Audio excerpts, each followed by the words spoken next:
खुलुमबाय। गोजोन फुंबिलिनि गासैबो बड'लेण्ड बुब्लिनि अनसायगिरिफोरखौ बरायग्रोबाय। दिनै 15 फेब्रुआरि बृहस्पतिबारनि फान्जामुथिखौ फरायथिनो लादों आं लिसा नार्जारिया।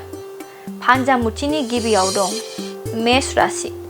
गोजौ फारसे जौगानो हागोन, थांखिसिम सौहैनो हागोन, मोजां सान जागोन। वृष राशि। गोरोन्थि हाबा मावना बयजोंबो निन्दा होजानो हागौ, सांग्रां जाना थानाया गाहाम। मिथुन राशि। माबा मोनसे गुन गोनां हाबा मावना बयजोंबो मान होजागोन, गोथार सान जागोन। कर्कट राशि। नोंथाङा इसोरखौ फुजियोब्ला गुन गोनां जागोन, धोरोमा दिनै नोंथांनाव गोग्लैगोन, मोजां सान जागोन। सिंह राशि।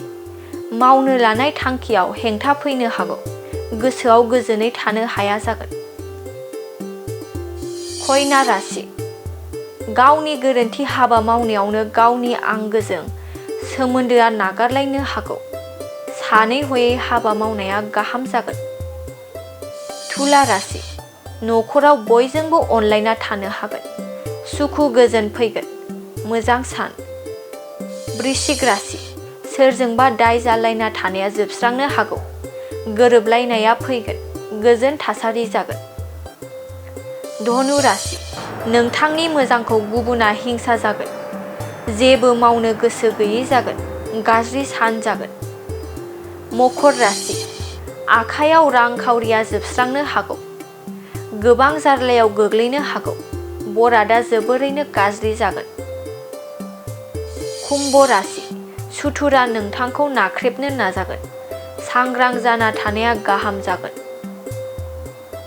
मीन राशि। बिसि फिसायनि गेजेराव सन्देह खालामलायनानै दावराव दावसि जानो हागौ, न'खर संसार जानाया असान्थि जागोन। दिनै सानसेनि राशि फरायथिनायाबो एसेनोसै। आसा खालामो नोंथांनि दिनैनि साना मोजाङै मोजां थांगोन, बेखौ बड'लेण्ड बुब्लि न'खरनिफ्राय मिजिंथिबाय। दानिया फैदो नोंथांनि फान्जामुथिखौ बड'लेण्ड बुब्लिनि हेफाजाबजों मिथिना लानि। गोजोन्थों।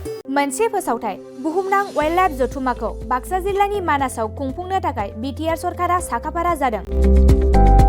बाक्सा जिल्लानि माहारियारि मानास हाग्रामायारि बासबारियाव सोलिफु दाननि 16, 17 आरो 18 खालाराव सानथामनि मेहेरगोनां हाबाफारिजों बुहुमनां वाइल्डलाइफ जथुम्माखौ खुंफुंनो थाखाय साखाफारा जादों। बे हाबाफारियाव आसामनि फरेस्ट बिफाननि मन्थ्रि चन्द्रमोहन पाटवारी, बिटिआरनि गाहाय मावफुं सोद्रोमा प्रमद बर' आरो बिटिआरनि हा आरो हाग्रा बिफाननि मावफुं सोद्रोमा रनजित बसुमतारियाबो बे हाबाफारियाव बाहागो लागोन। बे हाबाफारिनि गेजेरजोंनो बिटिआर ओनसोलनि सिङाव थानाय हायुङारि हाग्रामा आरो हाग्रानि जुनार रैखाथि हाग्रा ओनसोलफोरखौ बुहुमनि गेजेरावनो मिथिहोगोन। बेनि थाखायनो फैगौ 16, 17 आरो 18 फेब्रुआरियाव सानथामनि मेहेरगोनां हाबाफारिनि गेजेरजों बुहुमनां वाइल्डलाइफ सेरेमनि खुंफुंनो थाखाय थि खालामनाय जादों। बे हाबाफारियावनो आरोबाव बाहागो लाबावगोन भारत हादरनि गुबुन गुबुन जायगानिफ्राय गोबां रिसार्च खालामग्रा सुबुंजों लोगोसे इटालि, बांलादेश आरो भुटान हादरनिफ्रायबो गोबां रिसार्च खालामग्रा सुबुंफोराबो बे हाबाफारियाव बाहागो लागोन।